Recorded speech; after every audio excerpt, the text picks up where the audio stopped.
네, 특별기획 두 번째 시간으로 이어가 보겠습니다. 미국의 금리 인하 시기가 불분명해진 상황에서 생각보다 미국 증시가 견조하고요. 반면 국내 증시 그럼 우리는 어떤가 이 궁금증이 더 커지고 있습니다. 방향을 좀 잡아볼게요. 이분과 함께 하겠습니다. 유한타증권의 글로벌 자산 배분 유동원 본부장님 모셨습니다. 안녕하세요. 안녕하십니까. 네, 귀한 분 모신 시간인 만큼 네. 중요한 내용을 저희가 좀 쏙쏙 빨아들여 보도록 하겠습니다. 일단 뉴욕 증시 신고가였어요. 네. 바로 밤 사이에 있었던 일이다 보니까 이 상승 배경부터 한번 짚어주실까요? 네. 자, 상승 배경은 어쨌든 미국 경기가 정말 좋습니다. 네. 네, 기본적으로 과거에는 경기가 너무 좋게 나오면 이게 good is bad라고 하면서 금리를 못 내리니까 시장이 빠지는 그런 어떤 작용을 했었다면 네. 이제는 경기가 예상보다 너무 좋다. 그러면서 실질적으로 실적도 좋은 게 아니냐. 이런 식으로 상승을 하고 있습니다. 특히 작년에 10월 달 이후에 11월, 12월이 워낙 빠르게 상승을 했고요. 과거에 그렇게 11월, 12월이 10% 이상 상승, 지난해가 거의 14% 상승을 했거든요. 그러고 나면 이제 그 다음 해가 모멘텀을 잘 봤기 때문에 보통 두 자릿수의 상승을 할 수 있다라고 받아들이게 됩니다. 여기에 또 GDP 성장률도 워낙 좋게 나오다 보니까 전체적으로 지금 경기가 소프트 랜딩, 우리 흔히 말하는 연착륙 이런 게 아니고요. 노 랜딩. 네. 예, 그 정도로 지금 경제 성장률이 좋게 나오고 있어서 그러니까 좋은 뉴스를 좋게 받아들이고 있다라고 보시면 될 것 같아요. 그래서 경제 성장률이 좋고 기업 실적이 좋으면 그 기업 실적이 좋은 기업들 위주로서 주가가 올라가는 그런 어떤 패턴이 지금 나타나고 있다라고 말씀드리겠습니다. 오히려 금리 인하 가능성이 낮아진 걸 시장이 집중하는 게 아니라 우리 경기가 좋다. 나오는 경제 지표들이 좋다 보니까 이걸 집중하면서 전혀 흔들림이 없는 미국 증시의 흐름. 이게 또 간밤 S&P 500 지수를 오르게 했던 배경이기도 했는데요. 그러면 가장 큰 이슈입니다. 금리. 아무리 미국 증시가 영향 없이 갈 길을 잘 간다고 하더라도 이게 영향이 없을 수는 없거든요. 1월 FOMC 회의 이후에 시장 반응 한번 짚어주신다면요. 네.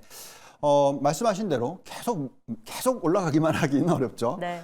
이미 11월, 12월이 아까도 말씀드렸지만 14% 올랐고 또 1월 달이 거의 한 2% 정도 올랐어요. 그리고 지금 2월 달도 계속 올라가고 있는 추세란 말이죠. 그래서 연초 대비해서 지금 S&P 500이 5% 가까이 올랐어요. 그럼 이제 좀 쉬어줘야죠. 네, 그래서 결국은 아마도 2월 달은 좀 쉬어갈 수도 있습니다. 근데 그 이유를 잘 생각해 보시면 말씀하신 대로 금리가 생각보다 빨리 떨어지지 않을 것이다.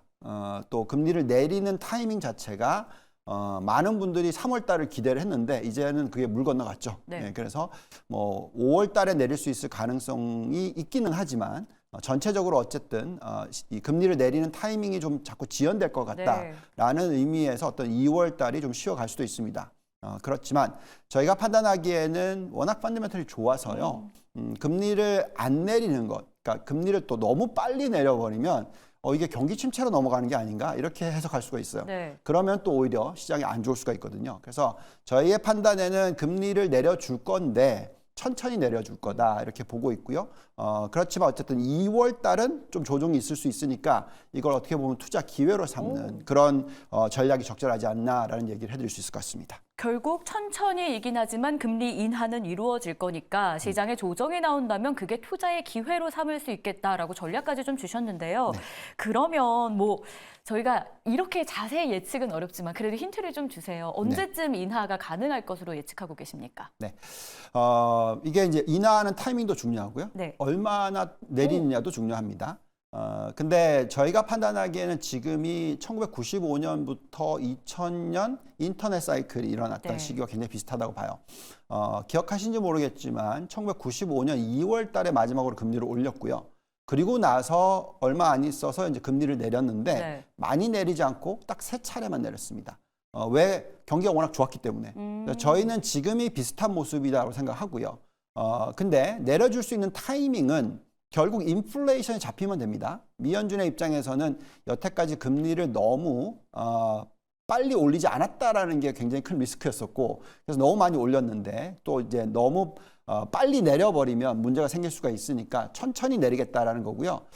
그래도 인플레이션이 잡히는 모습이 계속적으로 이어진다면 저희가 판단하기엔 5월 달에는 내려줄 거다. 한 번 정도 내려줄 거고요. 근데 이제 5월 달에 내리고 나서 연달아 연거푸 많이 내리느냐 그건 아닌 것 같고 저희가 바라는 것은 말씀드린 대로 3차례 정도. 그래서 한번 내리고 좀 쉬어줬다가 또 한번 내리고 이런 식으로 내려주는 게 오히려 좋다라고 생각합니다. 지금 나오고 있는 5월 인하 가능성은 한 55% 정도 나와요. 왜 제가 이렇게 금리를 좀 천천히 내려주는 게 낫다라고 얘기를 하냐면 지금 미국 경기가 물론 선택과 집중으로서의 경기가 좋긴 하지만 만약에 금리를 빠르게 많이 내리면요. 전체적인 어떤 그 거품이 만들어질 수가 있습니다. 우리가 경험했던 98년에 3차례 금리를 또 추가로 내렸어요. 그러고 나니까 닭한버블이 왔습니다. 그게 굉장히 급등하는 장세가 1년 반 동안에 나오고 그리고 나서 3년 동안에 헤맸어요. 그래서 엄청나게 후유증을 만들거든요. 네. 그래서 저희는 금리를 내리더라도 좀 천천히 너무 빨리 할 필요가 없는 그런 환경이다라고 말씀을 드리겠고 또 말씀을 드리지만 첫 번째 금리를 내리는 것은 아무래도 5월 달쯤 될 것 같다. 근데 이제 금리를 한번 내려주면은 시장이 좀 해석하기가 좀 어려울 수가 있어요. 그래서 그때 또 쉴 수가 있습니다. 그래서 2월 달 좀 쉬다가 상승을 하다가 금리를 5월 달에 내려주면 또 좀 쉬다가 그리고 또 다시 상승하는 이런 추세의 어떤 올랐다 쉬다가 이런 식으로 연말까지 이어질 수 있을 가능성에 대해서 우리는 생각하고 있습니다. 얘기 들어보니까 저는 사실 개인적으로 좀 빨리 내려줬으면 좋겠다. 시장이 이렇게 힘든데 좀 도와주지. 이런 마음이 들었는데 과거 사례. 만약에 금리가 빠르게 인하되고 1년 반 동안 주가가 오른다면 그땐 너무 행복하겠지만 주식에 우리가 꾸준히 투자하는 입장에서 3년 동안 하락한다면 와 매를 너무 길게 맞는 것 아닌지라는 생각이 듭니다. 인하 시기는 5월쯤으로 예측을 해주셨고요. 경기가 좋다라는 포인트도 저희가 좀 기억을 해봐야 될 것 같습니다. 금리 그런 이야기들을 해봤는데 실적 관련한 이야기도 안 할 수가 없습니다. 4분기 실적 발표가 정말 많이 진행이 됐어요. 특히 S&P 500 지수를 구성하는 기업 기준으로는 한 50%가량 진행됐고 이 중에 서프라이즈를 기록한 기업들이 78%나 달한다고 합니다. 그렇죠. 저희가 여기서 어떤 의미를 좀 해석해 볼 수 있겠습니까? 네. 아까 처음에 말씀하셨을 때 우리나라가 이 금리가 빨리 떨어지는 게 우리나라한테는 좋아요. 네. 왜냐하면 유동성을 좀 풀어줘야지 그렇죠. 우리나라에도 유동성이 들어오고 그러면 이제 아시아 시장이 좀 좋을 텐데 미국의 입장에서 근데 너무 빨리 풀어주면은 거품이 미국에서 나오니까 문제가 생길 수가 있는 거죠. 그래서 이게 좀 희비가 엇갈립니다. 그래서 좀 미국의 입장에서는 천천히 내려주는 거고 우리의 입장에서 좀 빨리 내려줬으면 좋겠다. 뭐 이렇게 보시면 될 것 같고 네. 그러면 이제 또 실적을 보면서 얘기를 할게요. 왜 그렇게 저희가 판단하냐면 미국의 지금 실적이 나온 것은 말씀하신 대로 거의 뭐 80% 가까이 기업들이 예상보다 좋은 실적을 발표를 하고 있어요. 그렇다 하더라도 지금 벌써 실적 발표한 지 한 4주쯤 됐는데 첫 2주에 나왔었을 때 보시면 이익 증가율이 마이너스였어요. 그러다가 이제 지난 2주 동안에 급격하게 좋은 기업들 실적이 막 발표가 되면서 크게 튀었습니다. 그래서 지금 전체적인 이익의 변화치를 보시더라 하더라도 여기에 나와 있듯이 계속 하향 조정이 되다가 이제 바닥을 찍고 올라가기 시작했어요. 이런 모습 아래에서 결국 이제 중요한 것은 4, 4분기의 실적이 지금 어디가 예상보다 좋게 나오고 있냐가 네. 중요하죠. 네, 지금 보시면은 어디가 좋게 나오고 있냐면 경기 소비자라고 해서 임의 소비재입니다. 근데 이 임의 소비재는 전기차가 포함이 돼 있어요. 또 통신 서비스 이런 쪽이 좋고요. 정말로 좋은 것은 중간에 보시면 IT라고 나와 있죠. 네. 예, 그래서 9월 30일 날 예상했던 14%에서 지금 2월 달에 보니까 19.8%. 엄청나게 예상보다 좋게 지금 나오고 있는 거죠.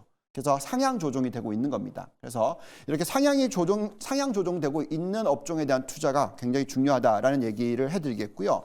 그 다음에 좀 더 나아가서 이제 2024년의 숫자를 보면, 그러니까 이제 올해에 대한 전망입니다. 지금 계속 나오고 있는 숫자는 예상보다 좋게 올라가고 있는 업종이 또 다시 말씀드리지만 임의 소비재, 네. 통신 서비스, IT. 요 세 개가 끌고 가는데 2024년을 보시면은 어느 업종이 생각보다 좋아질 것 같이 나오냐면 13.4%에서 16.5%로 확 올라가는 업종이 있어요. 헬스케어입니다. 네.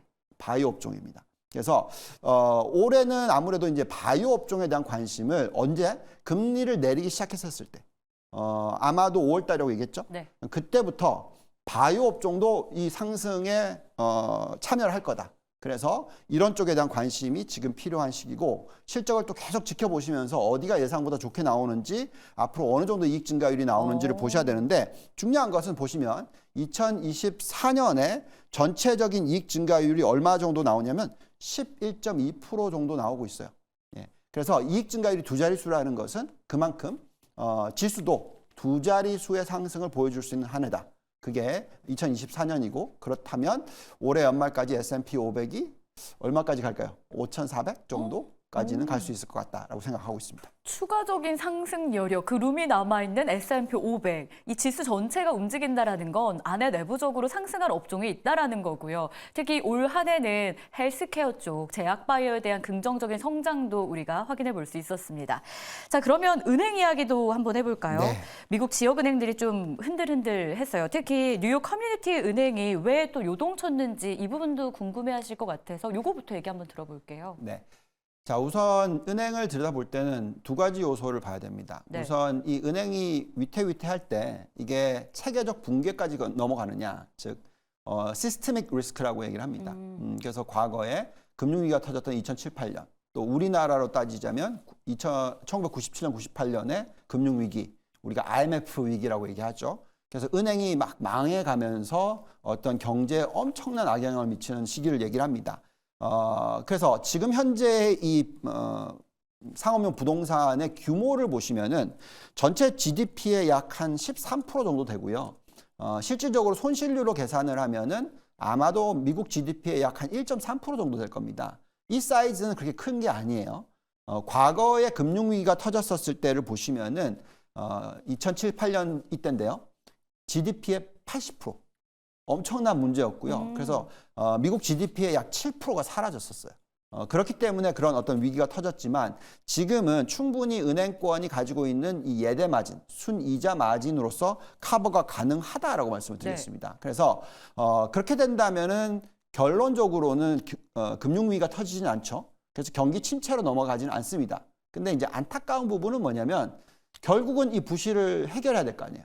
그러면 은행권의 이익은 별로 안 좋겠죠. 네. 예, 그래서 과거에 95년에서 2000년 닷컴 버블이 일어났었을 때 시기에도 보시면은 IT 업종이나 이런 성장 업종들은 굉장히 많이 올랐는데 세 자릿수의 상승을 했는데 은행주는 한 40%밖에 못 올랐어요. 그래서 절반도 안 되는 4분의 1 정도밖에 못 올랐었기 때문에 아마 그렇게 변하지 않을까. 그래서 지금은 여전히 이 은행주를 보고 있으면 금융 위기는 안 터지겠지만은 선택과 집중을 할 수 있는 그런 시기다라고 말씀을 드리겠습니다. 자, 그러면 이제 미국 증시 구체적으로 업종 이야기 전망까지 했는데요. 이제 국내 증시에는 어떤 영향이 미칠지 이게 많이 궁금해하실 것 같아요. 뭐 대선도 있고요. 미국은 그렇잖아요. 국내 증시 어디가 어떤 포인트를 가지고 봐야 되는지 좀 정리해 주시죠. 네. 자, 어쨌든 간에 2월 달이 되면 네. 금리 얘기가 나오겠죠. 근데 금리 얘기가 나올 때 보시면은 물가 상승률이 어떻게 변하는지. 근데 미국의 물가 상승률이 2%대로 떨어진다. 네. 그럼 이건 긍정적인 신호죠. 그래서 우리나라 시장도 이렇게 긍정적으로 받아들일 겁니다.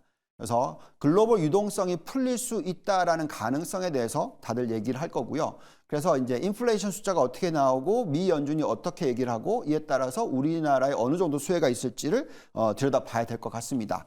계속해서 그런 데이터들이 뭐 2월 13일부터 시작해서 2월 말까지 쭉 나올 테니까 네. 그런 부분을 좀 지켜보시면 될 것 같고요. 또 사실 금리를 얼마나 떨어뜨릴 거냐 하는 것도 중요해요. 네. 만약에 금리를 떨어뜨리는 폭이 그렇게 크지 않다라고 생각하신다면 우리나라도 금리를 못 내리겠죠.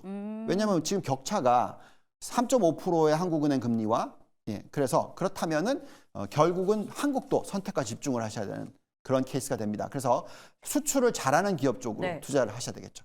수출을 잘하는 기업 쪽으로 투자를 하는 게 포인트다라고 또 짚어주셨고요. 글로벌 시장과의 연동성, 국내 증시 어떤 영향이 있을지 여러분께도 도움되셨길 바라면서 여기서 좀 인사 나누겠습니다. 오늘 말씀 고맙습니다. 감사합니다.